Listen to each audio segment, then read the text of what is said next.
യേശു നല്ലവൻ, എനിക്കു യേശു നല്ലവൻ, നല്ല രക്ഷകൻ തൻ നാമം വാഴ്ത്തി പാടും ഞാൻ. യേശു നല്ലവൻ, എനിക്കു യേശു നല്ലവൻ, യേശു നല്ലവൻ,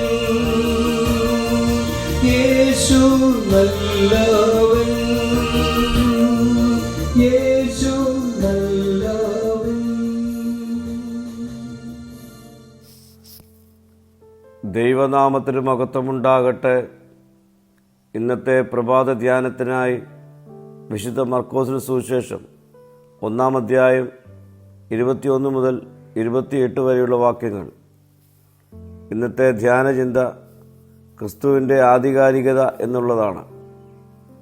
ഇന്നത്തെ വേദഭാഗത്ത് നാം കാണുന്നത് യേശുക്രിസ്തുവിൻ്റെ അതുല്യമായ ആധികാരികതയെക്കുറിച്ചാണ്. അവൻ്റെ വാക്കിലും പ്രവൃത്തികളിലും ദൈവിക അധികാരം വ്യക്തമായി പ്രകടമാകുന്നുണ്ട്. യേശുവിൻ്റെ ഉപദേശം കേട്ടവർ അത്ഭുതപ്പെടുന്നു.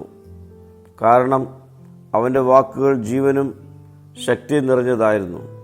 മാത്രമല്ല, അവൻ അധികാരത്തോടെയാണ് ഉപദേശിച്ചത്. ക്രിസ്തുവിൻ്റെ വാക്കുകൾ വെറും അറിവല്ല, അത് നമ്മുടെ ജീവിതത്തെ മാറ്റുന്ന ദൈവിക ശക്തിയാണ്. ഇന്ന് നമ്മൾ അവൻ്റെ വചനത്തെ കേൾക്കുമ്പോൾ അതിൻ്റെ ആധികാരികത തിരിച്ചറിയണം. സഭയിൽ അശുദ്ധാത്മാവ് ബാധിച്ച ഒരുവനെ യേശു സൗഖ്യമാക്കുന്നുണ്ട്. മിണ്ടാതിരിക്കുക, അവനിൽ നിന്ന് പുറത്തു പോകുക എന്നുള്ള യേശുവിൻ്റെ കൽപ്പന അനുസരിച്ച് അശുദ്ധാത്മാവ് ആ മനുഷ്യനെ വിട്ട് പോകുന്നു. യേശുവിൻ്റെ വാക്ക് ശത്രുവിനെ പോലും കീഴ്പ്പെടുത്തുന്നു.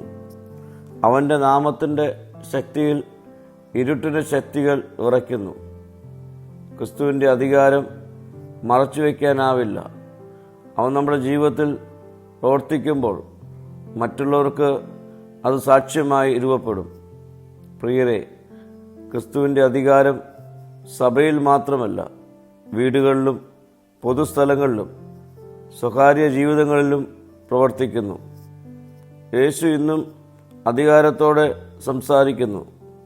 അവൻ്റെ ശബ്ദം കേൾക്കുവാനും അനുസരിക്കുവാനും അതിലൂടെ അനുഗ്രഹം പ്രാപിക്കുവാനും നമുക്കിടയായിത്തീരട്ടെ. ഈ നോമ്പ് നാളുകളിൽ അവൻ്റെ അധികാരം തിരിച്ചറിയുവാനും ആ അധികാരത്തിന് കീഴിൽ നമ്മെ തന്നെ സമർപ്പിക്കുവാനും നമ്മുടെ ചിന്തകൾ, നമ്മുടെ കുടുംബജീവിതങ്ങൾ, നമ്മുടെ ഭാവി അനുഭവങ്ങൾ എല്ലാം അവൻ്റെ കരങ്ങളിൽ സുരക്ഷിതമാണ് എന്നുള്ള ചിന്തയിൽ അവനിൽ ഫലമേൽപ്പിക്കുവാൻ സത്യമായി തീരട്ടെ.